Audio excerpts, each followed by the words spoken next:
Welcome back to the Obvious Choice Podcast. I'm Jonathan Goodman. Today I have a recording of a presentation that I gave to the Sports Nutrition Association out in Australia. This was to their members. They brought me in to speak to their members about online fitness business, specifically things like the biggest mistakes that people make, how to get your first client, the importance of getting your first client, and how you probably already know too much. And there's nothing else that you need to know before you get your first client, and that's going to help force you to learn more. And so get super tactical on this. I think that you'll really enjoy it. I think that you'll really benefit from it as well. Whenever I do this type of thing, and I don't do it very often, I get paid a lot of money to do it. But part of the arrangement is always that I get to record it and share it with you on the podcast. So with that, I really hope that you enjoy this conversation that I had with the Sports Nutrition Association out in Australia with their members. Hope that you love it. Talk soon. Welcome, everyone. Alex and Matt here. We've got Michael running the stream. So if you see Mike Producer, we might get some video on him a little bit later. So that way you can put a face to the name. And then we're joined with Jonathan Goodman. Some of you may know him. His handle on Instagram is @CoachGoodman, or it's Coach Goodman, sorry. Yes. And he runs a little organization, but it's actually really big, the PTDC. So that's the Personal Trainers Development Center. And he's been coaching coaches for, John, are you at now over a decade of coaching coaches? Yeah, started 2011.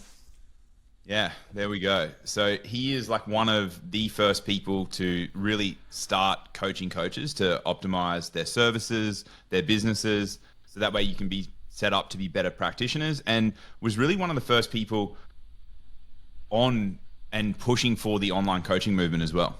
Mm-hmm. John, what are the biggest mistakes that you see online coaches making? I mean, there's a few. When they first start out, the biggest mistake is trying to get everything perfect from the beginning. I think that intelligent people have a tendency to overcomplicate things. You mentioned that, I started this in 2011. I joke that I started an online company before Dropbox was a thing. Like, we were emailing Word documents back and forth. That's how we did it at that time. And I kind of fetishize about that time again because we knew a lot less about how things were supposed to be done, quote unquote.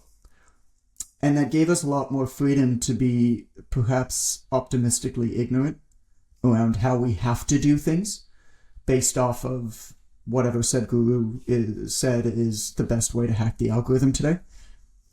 What I've come to realize over the years is that, man, everything works as long as you work at it. But nothing works if you keep changing over and over and over and over and over again. Compounding is real. I studied wealth generation a lot. Compounding is the most powerful force in wealth generation. I think compounding is the most powerful force in your career as well. And the worst thing that you can do is actually interrupt compounding prematurely, which basically means stop and change. And that's not to say that you should never stop or quit, but a lot of the time, I think that people would be better off knowing a lot less about a thing before they start and actually following their natural attributes.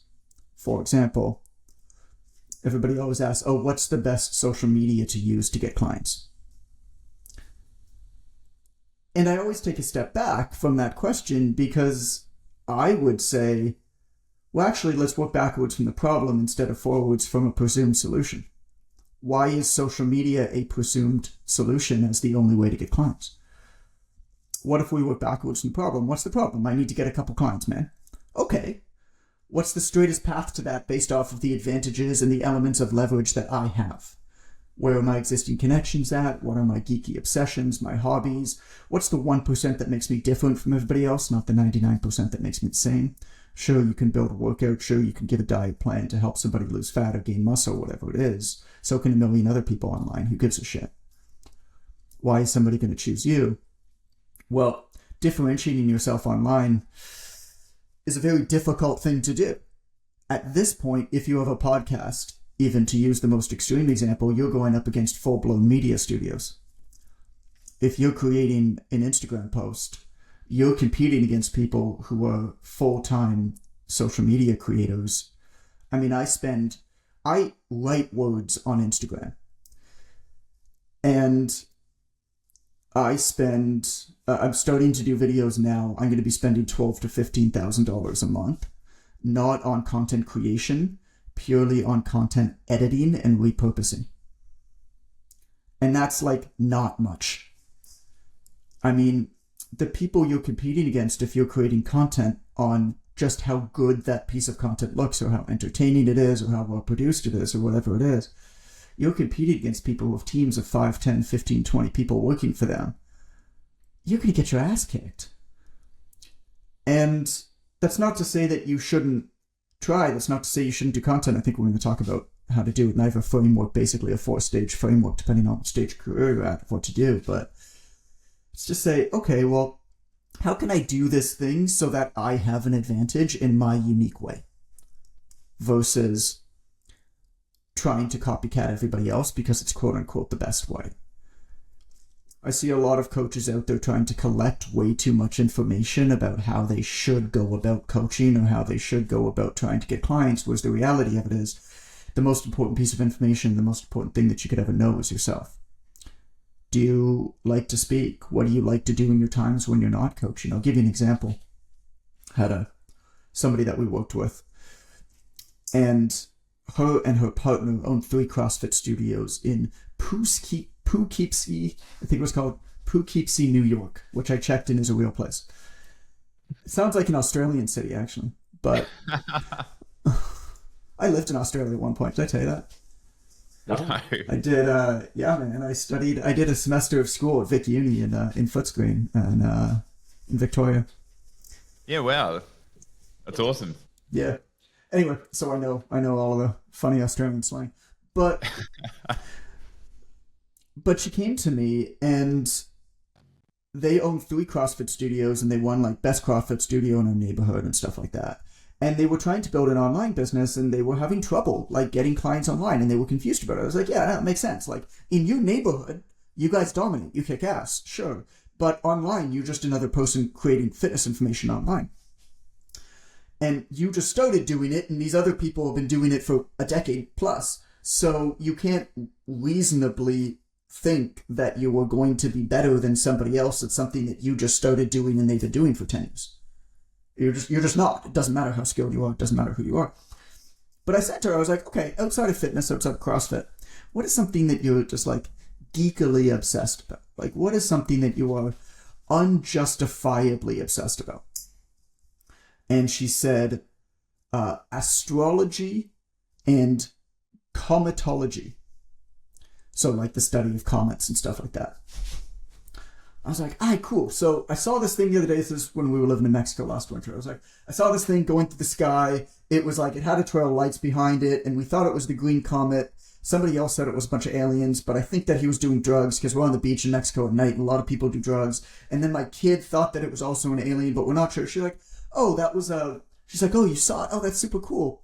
That was the launch. That was the SpaceX launch from the Pasadena Launch Center. It was going south to north, right? I was like, yeah. She's like, yeah, that's what, like name the exact shuttle that I saw going through the air. I was like, did you see what just happened? She goes, yeah, I got excited. I was like, yeah, you went from telling me that you were confused and burnt out by content to excitedly talking to me about this. So let's work backwards from you're obsessed with. What if you were to form the Space Nerd Athleticism and Sexification Association? SNASA. What if your snastronauts helped you name the exercises? And then think about how you would then work backwards, right? So sure, maybe you create content on social media or whatever it is, like maybe not. Like, doesn't really matter that much because you go in like space nerd groups and you'd say, hey guys, I run SNASA, it's the Space Nerd Association or Athleticism and Sexification Association. We're looking for help in giving like funny space-themed exercise names. Med ball slams or big bangs and whatever. Like, can you help us name this kind of stuff? And you just work backwards from that. You become the de facto fitness expert providing a themed whatever workout for any of the launches that are coming up that space nerdy people are obsessed about. And that's how you set yourself aside. It's not demonstrating a squat poorly like everybody else online. That's awesome, man. And so you've highlighted, obviously, like pick one thing, stick at it for a long time, make sure you're focused on compounding because compounding is such a huge thing. And then look at what you're uniquely good at and interested in. And then that's what you should start with and be consistent at that from there. And you've listed a host of other mistakes that coaches make. But what do you think the two most important things out? I mean, you sort of answered it, but like, yeah, what if you were to add anything else? Are there two other things that they should be focused on? I could tell you the one thing. I don't even need to give you two, man. I can tell you the one thing. Get a client. Get a client. The first thing you need to do is to get a client. You don't know anything. You won't know anything. You can't pretend to know anything until you have a client. No matter what information that you consume, you still have to put it through a filter that requires you to have some sort of an understanding based on experience. Other than that, you're just guessing. And so without a client, you're making it up. Everybody is out there reading a whole bunch of books on sales. They're like, no. You do 50 sales calls before you read your first book on sales. Because at that point, now you have some context through which to put this information through to reliably assess it. And so step number one is get a client. There's a fun story via Tom, and I could talk about how to get your first client when you're brand new if you guys want to get into that. But there's a fun story with Thomas Edison, you know, the famous inventor, perhaps not so much inventor, but more famous entrepreneur who sold other people's inventions. People are split about him, but he was definitely a good entrepreneur. And so there's a lot of lessons to learn from them. And I believe that you don't need to like everything about somebody to learn lessons from that person. So we'll use Thomas Edison. Thomas Edison would call newspapers ahead of time and tell them about some discovery that he made before he made the discovery if he was struggling on making that discovery. He would literally call a newspaper and say, hey, I made this massive discovery. I'm going to have this big demonstration on this date, whatever, 3 weeks, 4 weeks away. And I just wanted to let you know so you can have your people there to write about it. He hadn't figured it out yet. But what Edison knew was that when other people were depending on you to solve a problem, when other people were depending on you to do something, you got that shit done fast. It pushed your brain into overdrive. And so if you're sitting there and you've been thinking about online coaching for a long time, for example, or anything, really, and you found that you've just been consuming a lot of information, my advice to you actually is to stop consuming all information and get somebody to pay you. Because I promise you, when somebody pays you and they're waiting for a service, you are going to deliver them a service. And you will learn more from that than any book, than any textbook, than any video, than any podcast you're ever going to consume. And then you can go back and start to consume that material, but now you actually know how to consume that material and you have some context through which to put that material through it. Mm. And where would you suggest they start with in terms of like reaching out for that first client? You mentioned before about the like what their network is, where their exposure is for that. Some people might be thinking, oh, for this first client, like, well, I need to get them online, so I need to be on social media to do that. Therefore, I need to read all these things. I have to have 2,000 Instagram followers before I get my first client. No, you don't need any of that. Seth Godin, you familiar with Seth Godin, marketing guy? Seth Godin came out with this term a lot of years ago called permission marketing. Because what he figured out was that if you ask somebody for help, they'll want to do business with you. But if you ask them for business, they're going to want to give you help. And so the way actually to begin a process like this is to actually ask people for help. And here's how we work with people on this to get their first client. It's based off of Seth Godin's permission marketing. Figure out the type of thing. You don't need to know many details, but like figure out the type of person you want to help. Whatever. 30-year-old to 50-year-old women who have a few pounds to lose, or they want to gain a few pounds, or whatever, right? Ballpark it. Doesn't have to be crazy. Figure out at least one determining characteristic about them. Maybe they're a mother, maybe they just had a kid, maybe they're in the military. Whatever it is, just something that allows you to almost like tighten up that funnel a little bit. And then you're going to make... Ooh, that's terrible. Mike, we're going to wait for whatever that is to clear. Okay, that's good. Yep, we're good. And then you're going to wait, and then you're going to think about everybody who you know in your life that fits that basic characteristic. And if you don't know anybody, you probably should pick something else. It's like every 22-year-old guy who says that they help new mums lose fat and gain confidence. It's like, I get that it's a good market, but unless you have a lot of experience like serving that market or like unique information, it may not be the right market for you, even though it's a good market. So if you don't actually know anybody who's in that market, it might not be the best market for you. But whatever you choose, you're going to reach out to those folks. And you're going to go out and you're going to try to find people in that market as well. You ask friends and family members. You say, hey, and so here's the line that you use. You say, hey, I'm thinking of starting a program that's going to help whatever. New mums who just had a kid lose no more than 5 pounds. I'm not sure exactly what to include in it. What I'm trying to do at this point is just gather information, and I'd love to talk to at least 10 women who are in this type of situation to figure out perhaps some of the stuff they've done before that worked, some of the stuff that didn't work, to figure out some of their struggles, some of their frustrations. Would you be able to get on the phone with me for just 15 minutes and just tell me more about yourself? I can ask you a few questions. Or do you know anybody who's there? And you're going to book. In a week, you're going to book 10 calls. And you're going to have 10 phone calls with people. And you might need to reach out to 20 or 30 or 40 people, but this time that you spend in these phone calls is way better time spent than trying to figure out how to Canva some image that nobody's going to see on social media. Then you have those 10 conversations. And at the end of the conversation, you say, thank you so much, Margaret. This was so helpful because of name one exact thing that they gave you. Like you're taking notes while you're talking to them. This was so helpful because of what you said to me about that time when you did CrossFit and you felt like they weren't listening to you. Whatever, right?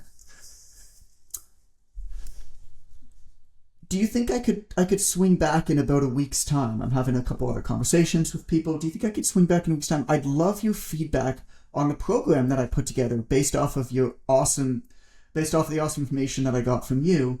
I'd love to have I'd love to actually talk to you about the program and like hear what you think about it. Could we talk in another week? Schedule a call in another week. Of that 10, 6 to 8 of them are going to say no problem. I mean, probably 10 will say yes, but like you'll be able to get on the phone with 6 to 8 of them because people will say yes to you on the phone and then they might not follow up. But the point is here, and everybody's like, oh, I don't want to sell to like friends or family. It's like, you're not actually. You're getting friends and family's opinions on how to make this thing better. And you're also sharing what you do. And you're also learning about them to be able to build it more about them. And then, by the way, when you get on the next phone call and you're going through the program, you're literally talking to them about the program that they told you was perfect for them. So then at the end of that conversation, you say, I'm actually going to be launching the first test group with this. I want to take on no more than 5 people. When I put out this program, whatever it is, it's going to be a 60-day program. Let's say when I put out the 60-day program, the cost is going to be $500. But for this first test program, I'm actually discounting it 60% to $199. And I'm looking for no more than 5 people. And in exchange, what I'm looking for is just feedback to make it better and a couple case studies for me to be able to do this. Do you know anybody who might be interested? And at that point, the person that you're speaking to, who, by the way, you've already had effectively 2 sales calls, because a sales call is just a consultation anyway, where you're learning about them. And then you're talking to them about something that you built specific to how it helps them in a way that you've learned about them anyway. And so a lot of the time they'll say, you know, I might be interested. And so hopefully then you take the payment or you take a deposit from them at that moment. But you try to get a name or 2 from them. Not everybody will give you one. Not everybody will be interested. But you should be able to get at least one, if not 2 to 3, ideally 5, but at least 1 or 2 from here. And you'll do that in 2 weeks. Like set your deadline. You'll do it in 2 weeks. At this point, you haven't built your program, by the way. You kind of know what's in it, but at this point, you haven't built the program. And then everybody who you're following up with, you set the start date of your program 3 or 4 days after your phone calls exit. And you just follow up with them one more time and you just say, hey, I've got whatever, 2 more spots, 3 more spots. I mean, don't bullshit. Like if you get your 5 people, you got your 5 people. But if you say, hey, I've got 2 more spots, just a reminder, today's the final day. Are you in? Please, like a yes is fine and no is fine. Just please let me know so that I can let somebody else have the spot if you don't want it. And that is just a very, very simple permission marketing initial way to get your first couple clients. And then from there, you're running. Because from there now, you're sharing what you're learning on social media. You should be continuing to have phone calls with people. And basically anybody who's in your market ever, just try to get on the phone with them or try to meet them in real life and just have a conversation with them to just learn about them. The more you do that, I guess the way that I'll sum this up is, in a world where everybody is trying to scale before they're ready, oftentimes the least scalable, most personal thing that you can do is actually going to be the most effective. Content, building a social media profile, it's akin to a savings account where you invest into it when you have excess time and capital. And you hope that it's going to pay off dividends ongoing. You hope that it's going to pay off interest ongoing. But you definitely don't put yourself in a position where you're going to depend on that for your well-being. It's a long-term play. I think it's a wonderful long-term play, but it's a long-term play. You definitely do not depend on it to generate business in the short term. And if you need business in the short term, you're in almost every case better off completely ignoring it, at least for the time being. That's awesome, man. Love it. So this segues and basically answers the, do you need a big following to be a successful online coach? So we won't worry about that. We'll let you sort of riff on that in a bit. But I really love how you highlight just the connection side of things and just focus on conversations and connections. That's a big thing that we say to the members as well, especially when they're first starting out, whereas like just that is the thing that you should be prioritizing for your first 6 to 12 months. You need to get to a point where you're autonomous with it, and autonomy takes practice. And so if someone was starting out and say they just wanted to do this part-time, how much time per week should they be allocating to just conversations, connections, and contacting and connecting with people? It's a hard question to answer because I don't know what their situation is. Like, are they doing it part-time where they need to depend on this money to pay for food and the rent or support their family? Or are they driving Uber, or are they doing something else that's basically paying the bills but not putting any money away in the bank account to support this dream that they have to do it on the side because it's their passion? It's more like the latter, and then the goal would be then to build this up to a point where it can provide them a level of additional freedoms and affluence. Sure. Okay. So what's the question? How much time? Yeah. So here's how I deal with that question. I have an equation that was passed down to me by one of my clients. This is the thing nobody tells you about personal training specifically, is that, especially when you're young, I think personal training is the best job in the world to do, even if it's part-time. Because I don't think that there's any other job in the world where you can be some 21-year-old yahoo who doesn't know shit about fuck, where you can get the most wealthy and most successful people in your town basically paying to spend hours a week with you. And so my clients were brilliant. And I was 21 and I was 22 and I was learning from them. And so one of those clients, his name was Tom, he was the chief of psychiatry at one of the biggest hospitals in Toronto, and also very entrepreneurial. And he came in one day. We had been training together for probably a year and a half, 2 years, and he came in one day and it was 4:37 p.m. and he was supposed to be there for his 4:30 p.m. appointment. And he came in and he walked right up to me and I said, "Go get changed, idiot." And he said, and he kept walking up to me and I said, "Go get changed, you're late." And he took a book out of his bag and he handed it to me. And he just said, "You're not going to be my personal trainer much longer." And that book was Rich Dad Poor Dad by Robert Kiyosaki. And that kind of led me down a lot of this path that I'm on. And he was right. I wasn't his personal trainer much longer. And he just said, he's like, "I don't know what you're going to do, but like, you're going to do something." And I wish that somebody had given me this book when I was your age. And he passed along this equation to me that I've now come to call the freedom number equation. I don't know what he called it, if he called it anything, but it's very, very basic. And it's a dollar amount where you look at your total expenses and add them all up. So these are your total necessary expenses. Rent, food, if there's anything, maybe you have debt expenses. If there's anything like I've had a $200, like do something nice for my girlfriend every month fund, like anything that you have to spend every single month.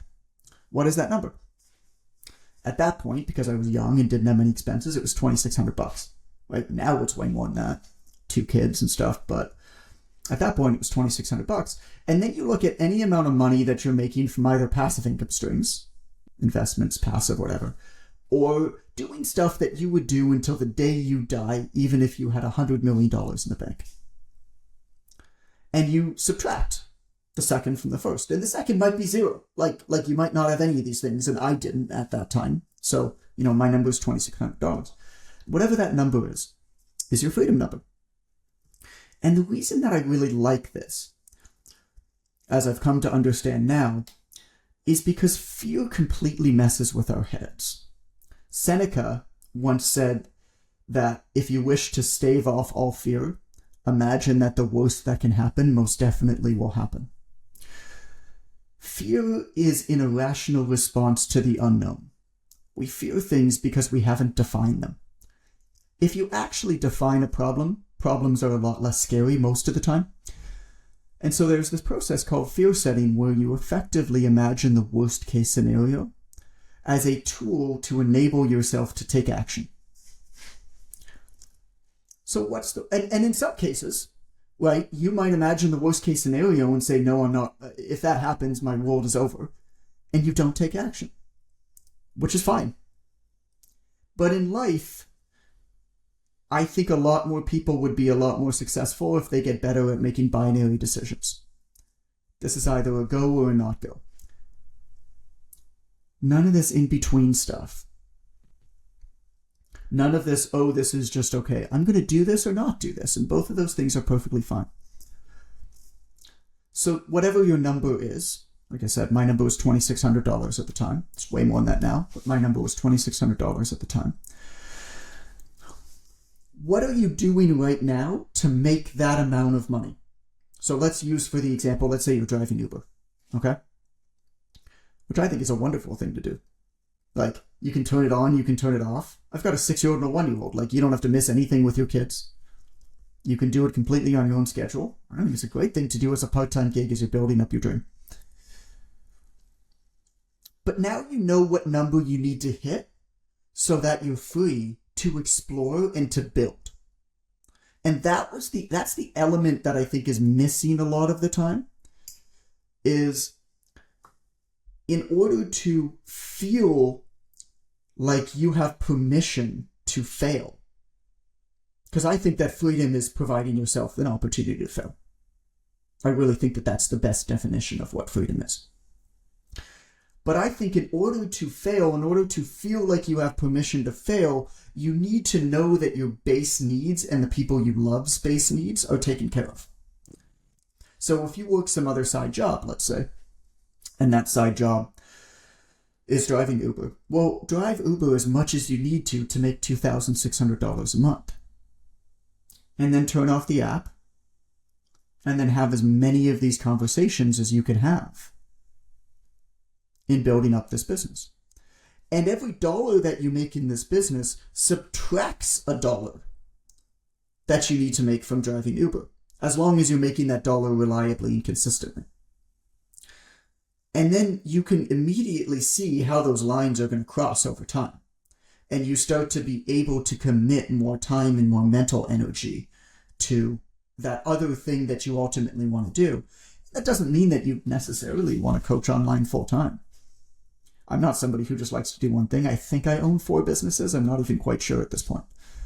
But I like bouncing between a bunch of different things, and I think that that's totally reasonable. It's probably not a profit optimization exercise. I think it's probably better to do one thing really, really big than 4 or 5 things smaller, but I'm into making more than enough money, but not maximizing money and being able to pursue creative outlets anyway. So I don't think that's the worst thing.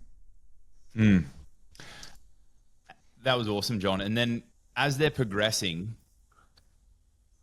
what would and they're building up clients and they've done that and they're at a pretty good spot. What would you recommend at that point in terms of connections and conversations? Because I think we see it, and you, with your experience over the last decade, see it all the time. Front load all these connections at the start, get pretty busy, forget about them, stop doing them altogether. Few clients drop off, then pick it up, overcorrect, and it's this yo-yo cycle of up and down with the connection side of things. I had a fun conversation with somebody who used to work with me. His name was Alex. I made a decision about 2 years ago his name was Alex. His name actually was Alex. It wasn't Alex Thomas. Alex Cardinal. But I made a decision about 2 years ago to basically just be the face in front of my company again and build up my social media and stuff. And I'd been hiding behind my business for a while. That's a whole different conversation that probably doesn't apply here, but I've been hiding behind my business. And so I decided to do it. And he kind of said, Alex said, yeah, how you can do this? I was like, I'm going to talk to 5 people every day. He's what? I was like, yeah, I'm going to talk to 5 people, then 10, then 15. And then I figure I'll probably stop at about 15 every day. But I'm going to talk to 15 people every day. And so I'm going to create content that's going to elicit some sort of a conversation, or I'm going to reach out to people to have a conversation. And if I talk to 5 people every single day on social media, now I don't do public math, so I don't remember what the number was, but 5 times 365 is a lot of people. And I'm going to commit to doing this for a minimum of 3 years. Okay. So 5 times 365, call it 1,500. I know it's not that, but again, I don't do public math. Times 3 is 4,500 people. I'm like, that's 4,500 people that I'm going to have a one-on-one conversation with, that I'm probably going to have given more personal attention than anybody online has ever given them in their life. And it comes from a Chet Holmes who wrote a book called The Ultimate Sales Machine. It comes from a line from him, which is, if you want to be interesting, you need to be interested. What you need to do is you need to turn all your windows into mirrors. You need to have more conversations with people. And so I've grown my social media a fair bit over those 2 years. I mean, other people have grown it faster than mine, but I've grown it a fair bit, but I've grown it very strategically. And what people don't notice a lot of the time, I mean, what you don't notice is way more important than what you do notice. And if you ever want to learn something, you actually invert the problem and look at the information that's missing, not the information that's there, to learn a lot more. It's not the content that I posted. It's every single day I go and I look at anybody who shared a piece of content, for example, and 10 to 15 of them, I'll thank them for sharing it, and I'll try to have a conversation with them. And so posting content, I look at that and I basically say publishing content is like step 3 out of 10 if you want to actually build a platform online. Step 1 and 2 is understanding your audience, is understanding the things that they care about, the things they don't care about. You have to understand that the reason why most people share information online is they do it as an act of something called selective self-representation. People share information because they feel like it improves their self-worth in a community that they want to show up in. Makes them feel one of interesting, intellectual, attractive, funny. And so if you want actually to get your material to share, the easiest way to do that is to figure out what people are already thinking and then kind of just repeat that. And the secret sauce are what do people in the know to be true? Whereas people who aren't in the know about your thing are either ill-informed or misinformed about. In the fitness industry, you see a lot of them. The fitness nutrition industries, you see a lot of them. The importance of walking. Misconceptions about what muscle soreness is. There's so many things there. And so when you start sharing these messages, what you find is that people who are like you actually use your words to articulate what they think. And that starts to spread. But the whole key of this is that once that happens, my dad always taught me to strike the iron when it's hot. When something good happens, you don't just say, yay, something good happened, I'm just going to hang out. No, you get the most out of it you possibly can. Whenever something good happens, whether it's small, whether it's big, that's positive, you strike the iron when it's hot. So then after the case, I'll have conversations with people and I'll say to them, hey, you know, I'm curious. It looks like you're not yet following my page. So how did you find this post? Again, lead with curiosity. Instead of saying, hey, can you follow my page? You ask them a question, you lead with curiosity. And all of a sudden now, what you're doing is you're starting to collect these people who think the same way as you.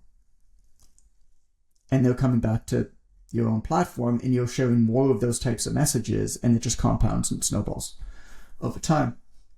And so what I suggest to people ongoing is just to have a very simple visual tool at their desk. I call it paper, like the paperclip theory, but it's as simple as on your desk every single day, put 5 paper clips on the right side of it. Every conversation you have with a real human, pick up a paperclip, move it to the other side of your desk. And you don't go to sleep at night until you've had 5 conversations and those paper clips are on the left side of your desk. At the end of the night, pick those up, put them back on the right side of your desk. It's as simple as that. Then, once you get comfortable with 5, move it up to 10. The more people that know what you do and that feel like you're a good person, the better the chance is that you're going to catch some sort of a lucky break at one point. And I actually think that there's a way to guarantee good luck over time. I don't think that there's a way to guarantee good luck in the short term, but I think that there's a way to guarantee good luck over time. That's somebody who knows somebody who knows somebody went to dinner with somebody who's looking for a coach. And oh, you know, it's the weirdest thing. I just had the most random conversation with this guy named Alex the other day. Yeah, he seemed really nice. Let me give you his information. And all of a sudden you get that call. That's how this stuff happens. I'm reading a book right now with HarperCollins called The Obvious Choice. And it's based all around this idea. 90% of sales are still through offline word of mouth. By the time that somebody responds to a piece of content online or a paid advertisement, 90% of people have already been hired. All of the obvious choices have already been hired. They just don't show up in data. And so, people don't talk about it. That's awesome. Love it. So John, you basically touched on, do you need a big following to be a successful online coach? And should you prioritize other things? That's been covered with what we've just done. Did you want to add anything else to it before we open up for some questions? Yeah, let me give real quick the 4-stage content framework, because I found when I give that to people, it provides them a lot of I see everybody. I'm not able to see anybody watching this right now, but I see their shoulders kind of come down, away from their ears, because they're like, oh, now I get how I'm supposed to show up. Because I do think that you should actually be producing content of some sort. I don't care what you do. Talking to a microphone, right on the internet, doesn't matter what it is. Make videos, talking to your phone, doesn't matter. But you should be producing some sort of content, I think, all the time. But you should understand what you're trying to get out of this content at any given time, and not feel bad that people who you don't know and probably wouldn't care about if you did know, care about it. And so stage 1, when you're starting out, is actually producing content for yourself selfishly. I think that everybody should be a teacher. I think that teaching is the best way to learn. It's one thing to understand something yourself. It's another level of understanding to be able to actually articulate and teach somebody else that thing who doesn't have your background and biases and other understandings, right? And so you have to have such a better knowledge of this thing in order to teach it to somebody else. So I actually think creating content is a fantastic way to learn, probably the best way to learn. I had a blog for 3 years in 2008 called championlifestyle.blogspot.com, and it was horrible. I had one comment in 3 years. It was from my mom on the first post. And I came back and I did the whole like, hey guys, I know I haven't done this for a while, but I'm back now and I mean it this time. I did that 3 times. But I look back at that period and I was probably really pissed off that nobody read it. And it probably beat me down at the time. I don't quite remember. But I can tell you that that was a really important piece of my development. At that point, I was reading studies. I was in it. I was training 12, 13 clients a day. I was reading studies. I was going home and reading books. And I was writing blog posts about what I was learning. They were not well-written blog posts. But it helped me learn way, way, way faster. So step 1, you produce content for yourself. Step 2, you produce content for your existing clients and customers. You don't care if anybody you don't know on the internet reads it. This might be a newsletter that goes out to an email list. This might be a podcast that just goes out to the people that you coach.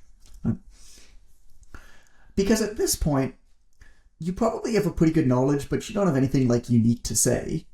You've read the same books and magazines as everybody else, and you probably don't have any more experience or any different or unique experience that's going to give you this unique angle to present it.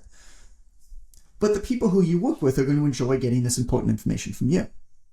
And when you do that with that level of integrity, what you will find is it will start to resonate probably beyond your audience, but it won't if you try to write for people beyond your audience. And so my application of this was I evolved that blog into, just jonathangoodman.ca. And all that I did on that was I wrote answers to questions my clients were asking me. So anytime a client would ask me a question in the gym, I had something on the back of my clipboard, I wrote it down. Hey, is fruit going to make me fat? Can I eat past 7 p.m.? All the questions that have been asked for the last 30 years in the fitness industry that people still don't know the answers to. And I wrote down my answers as a blog post for them. So I answered them. But then I wrote down the answers at night as a blog post for them.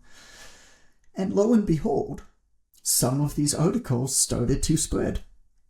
Because my clients would send it to somebody else, would send it to somebody else, would send it to somebody else. I posted on my Facebook account, people would see it. And all of a sudden, within 6 or 8 months, they started to get picked up. Where I became a columnist for Arnold Schwarzenegger's fitness website. I was featured in Men's Health books. I was named one of the 42 best trainers you've never heard of by Livestrong. Which is funny, because nobody had ever seen me train a client or spoken to any one of my clients. Which is the difference between, how we look at experts these days. What an expert actually is, nobody really knows. But the most important thing in stage 2 is that you are doing this for your clients. You're doing this for your customers. Most people in the fitness industry should never leave stage 2. You should be creating content on, if you use a social media account, you should not be caring whether that account generates any customers. You should certainly not be depending on that account to generate customers. Unless you want to go into influencer status, right? Which is a whole different conversation and whole different beast. And that's going to take you years to get there. Stage 3, if you want to do it, is actually to create content for your industry. Because at this point now, you've had success in person. You start talking about what you're doing. And people who are like you are going to benefit from that. There's lots of other business opportunities and parallel opportunities that can open up from becoming a bit of an industry expert. You can do stuff like what you guys are doing, Matt, Alex. So you can do education, you can do mentorship, you can do courses, you can do affiliate promotions. It's deal flow for investments. Could be small investments, big investments. There's lots of opportunities. You can collaborate, you can build a business on the side maybe with other people in your industry that you match with. There's lots of opportunities. Once you build a bit of a reputation, there's speaking, right? And so that all started happening with me. And then I started publishing people online. And hosted conferences and wrote 10 books and did all this stuff. And then eventually, maybe, you can get to stage 4, which is producing content for the world. Because at a certain point, maybe, after all of this time, you might have something unique to offer the world because of this weird confluation of information and experience that you've had. I am 12 and a half years of online business now, and I just now kind of feel like I'm ready for this point. And I mean, we're talking tens and tens of millions of dollars in sales, hundreds of thousands of customers. And I just feel like I'm at this point now where, I feel like I've learned some stuff and taken my licks that other people might care about it. And we'll see. Time will tell whether that's the case or not.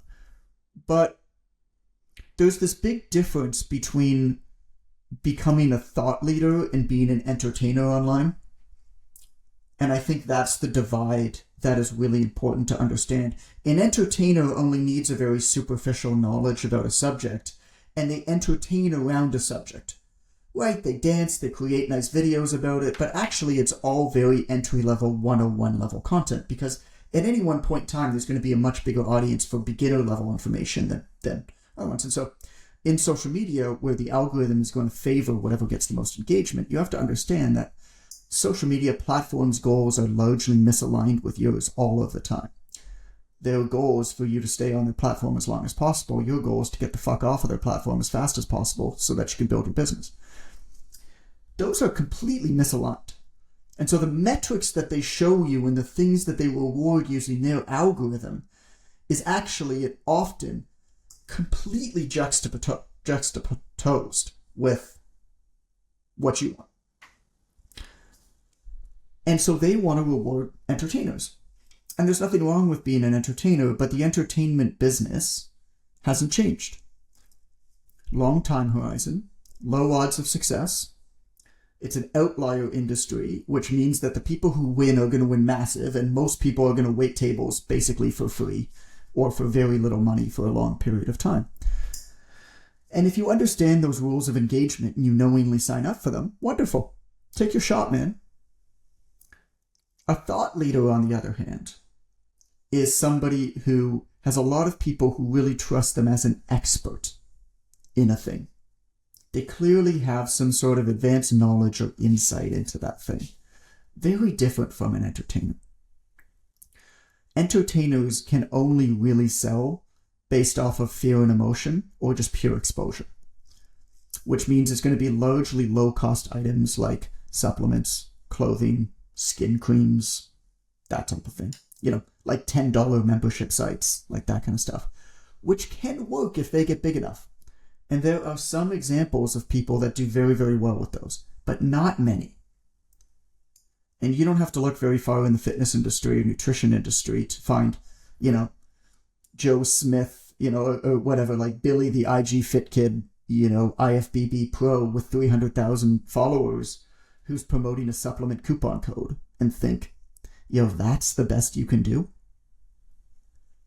Because nobody really believes that they have anything that is in any way advanced. It's an exposure game, right? And whereas a thought leader has people really coming to them, sometimes in a smaller amount of numbers than an influencer, than a creator, than an entertainer. I think an influencer, a creator, and an entertainer are all the same thing.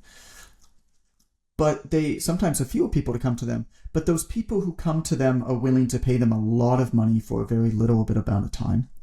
They want to buy their books. They trust what they say. And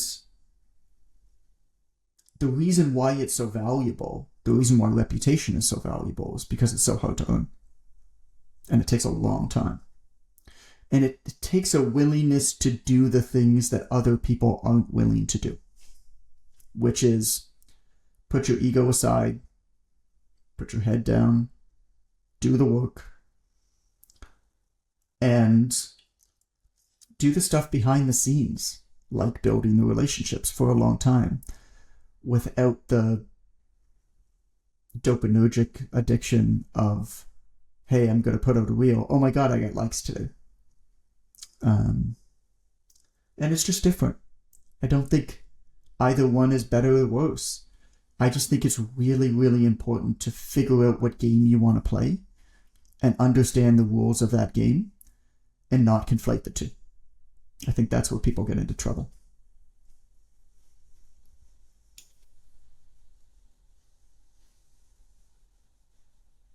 You're muted, Alex. That's awesome, John. That's great. Thanks, John. Team, we're going to open it up for some Q&A now. We have just over 5 minutes. Let's go, team. Let's have a look at some questions. Am I supposed to be looking at the questions? Are you guys doing this? Michael, Matt, and I can see them, or it might just be Michael and I.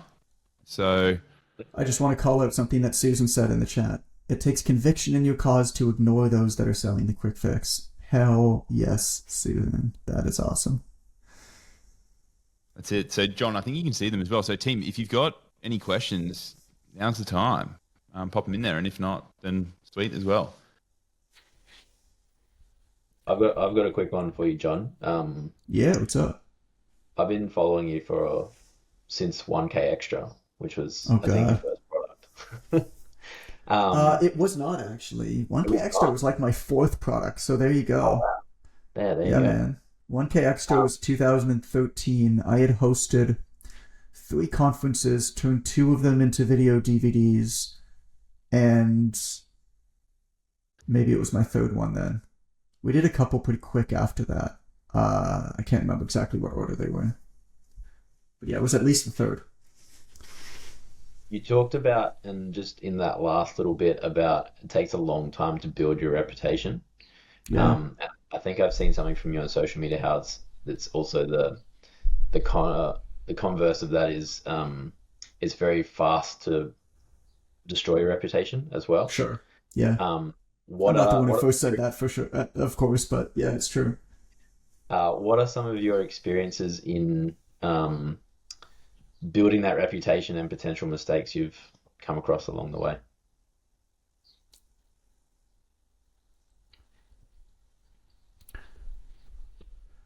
I got really wrapped up in playing business for a long time. I read a lot of books. I go to a lot of events. I'm part of a lot of sort of high-end business communities, like outside of the fitness industry. I like cross-industry stuff. And the first question that everybody asked at those types of events was, hey, how many people work for you? And so I started playing the comparison game. And that's something that I've always struggled with is jealousy and comparison. A friend of mine checked me on it pretty big a while back. He asked me what I thought of this guy. And I said, you know, I actually can't look at his stuff. Because I find when I look at his stuff, I start to spiral down a dark place. And so I can't look at his stuff. And he goes, you need to fix that. So God, he has good stuff. You can learn from it. And I've always struggled with jealousy, comparison. And I'm starting to figure out now kind of who I am. Call it. I'm 38 years old. I've been in the fitness industry since 1 week after my 18th birthday. Like I got certified 1 week after my 18th birthday and was a trainer from 2nd to 4th year university as well when I was studying kinesiology. So it's been a long time and I'm just starting to figure out that it's okay to, hey, you know, I'm okay having my own opinions in this thing and not everybody needs to agree with it. But I was playing business the way that I thought that it should play. I was doing things to try to impress people versus what I thought was actually the right moves to make. I was hiring really expensive people because I thought that their titles were going to impress my buddies. And it cost me a few $1 million. So that was an expensive mistake. But what it all led to, which is perhaps the best lesson in this conversation, what it all led to is just how important it is for me to just unabashedly be myself out there and how much that attracts people who vibe with it and also pushes away people who don't. Like, I'm a sarcastic Jewish guy from Toronto, and I'm gonna make stupid, dumb, sarcastic jokes in books, in articles. And some people are gonna be like, oh, that's silly, you're wasting my time. And other people are gonna be like, nah, that's pretty funny, man. But I think that both of those things are really, really good. And so I guess the biggest lesson of the journey that I've been on the last 4 or 5 years, which has really been a journey of like starting with getting kicked in the teeth. I mean, personal too. My wife had 4 miscarriages and then got diagnosed with cancer, and then got pregnant 3 days after she got diagnosed with cancer. And that led to our baby Jaden. I mean, that whole period at the same time as the company was basically imploding upon itself was a period where I couldn't breathe. And Allison's fine now, and Jaden's wonderful, and everything's good. But that whole period led me back really to where I am now, which is, you know, I think it's actually okay to make it up as I go. I don't think I need to pretend that I have more things figured out than I do. And it's a really freeing point to be at.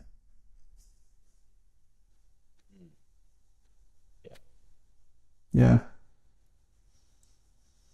Got one more minute. I think Sam's question is probably a good one if you can just touch on super quickly. Yeah, can you read it? I've got the chat kind of It's all good. because it was distracting me. It's all good. In your experience, how did you deal with the creativity needed for content creation for social media? Sam says, I always feel like I freeze and in the part for creating content. You know what's funny about this, Sam? I just recorded a podcast on this today. So my podcast is called The Obvious Choice. That episode will be out in I think it'll be out next week. Might be the week after that. But subscribe to that podcast and you'll see it when it comes out.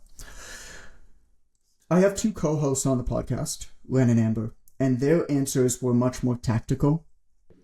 My answer to that was a little bit more abstract.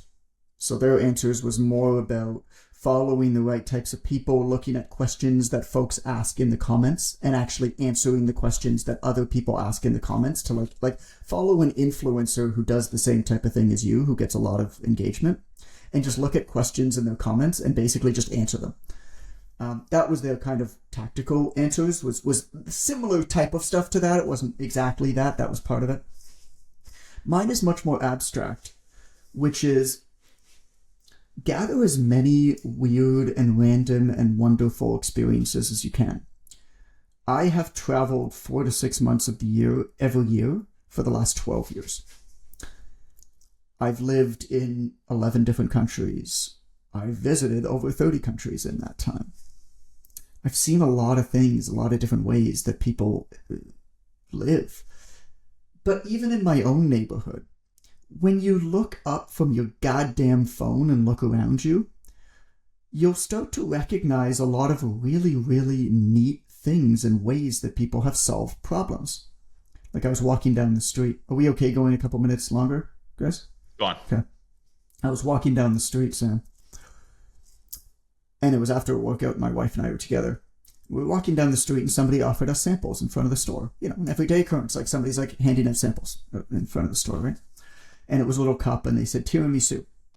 I'm sure, took it, we're hungry, whatever. And your natural momentum is to take you away from that store. You're walking away from the store. You take the sample and you keep going because you just don't want to talk to people. And they gave me, but all of a sudden I just stop and I pause because they gave me a metal spoon to eat the sample with. And convention dictates that you don't steal the metal spoon. So now I'm standing there with these 2 women in front of the store, and I ate the tiramisu with the metal spoon, and you're standing there like a dolt. You got to ask him what the store is like. And there's reciprocity involved, of course, because they've just given you something, so you have to kind of be nice. And so I asked them what it was, and they told me that it was a vegan, gluten-free Italian restaurant that just opened. Now, first of all, that's not a thing. Like, that doesn't exist. Like, those are just a whole bunch of words that somebody made up and put together. But we were hungry. So we went in and ate because we were hungry. Like, yeah, well, whatever, we'll try it out. $38 later, I mean, the food was crap, so we never went back and the place went under. But, like, they got our business and they got us to try it out. And if it was good, we definitely would have gone back. So, like, lesson number one is no matter how good your marketing is, it doesn't matter if your product sucks. Lesson number two is vegan, gluten-free Italian food isn't a thing. Like, vegan food is fine, gluten-free food is fine. Like, just don't try to make vegan, gluten-free Italian food. But lesson number three is, at any one point in time, when you're first encountering a customer or a prospect, what are you trying to do? Well, you're trying to have a conversation with them. That's really what you're trying to do. What is the one thing that you can do to give them something first, something of value, and stop and engage them in a conversation about themselves? And in this case, it was as simple as using a metal spoon instead of a plastic spoon to stop. So when I think about what I'm doing, I just look around me. I was in the gym this morning. Now it counts because I'm talking about it on the internet. I was in the gym this morning. I was doing CrossFit. And there were 9 people in the class. And afterwards, I actually shot a quick video and I sent it to my media manager. It'll be up on my social media at one point in the next week or two. And I was like, in that class of 9 people, now that I think about it, skin colors and ethnicities, there was white, black, Chinese, and Vietnamese. Our ages ranged from 35 to 62. There were straight people and there were gay people. This is all in a class of 9 people. It's impossible to turn on social media, it's impossible to turn on the news and not hear about divisiveness and not hear about culture clashes. And I'm not downplaying how much more work we need to do on those things, but at the same time, if you look around, it's actually pretty remarkable how far we've come. And I think it's important to notice both of those things. So I filmed that video. And that was just, that's a piece of content. I don't know how well it will perform, but I think it's a valuable message. And so I guess what I'm saying, Sam, is my process is I just try to notice stuff. I try to look up from my phone. I try to not bring my phone as much as possible. I certainly fight the urge whenever have like a second to cross a road or something like that, because the light is red and I have to wait for it to change. I certainly fight the urge to look down at my phone. I just like look around and try to notice things. And it's a muscle that you work out over time. And over time, you'll start to recognize that there's actually a lot of brilliance every day, and there's a lot of things to comment on every day too. Of just stuff, little things that people do, or little things that you see, where it's just like, yeah, it's an interesting story, you know, that reminds me of this thing. That's my process. That's awesome. Well, team, that's all we've got time for with John. I just want to say a massive thank you to John. We really appreciate your time. Thanks, guys. This is fun. Yeah, it was great, really insightful, and I'm sure the rest of the team and everyone attending really appreciate it as well. Appreciate you guys. Thank you so much. Dan, good to see you. Thanks, John.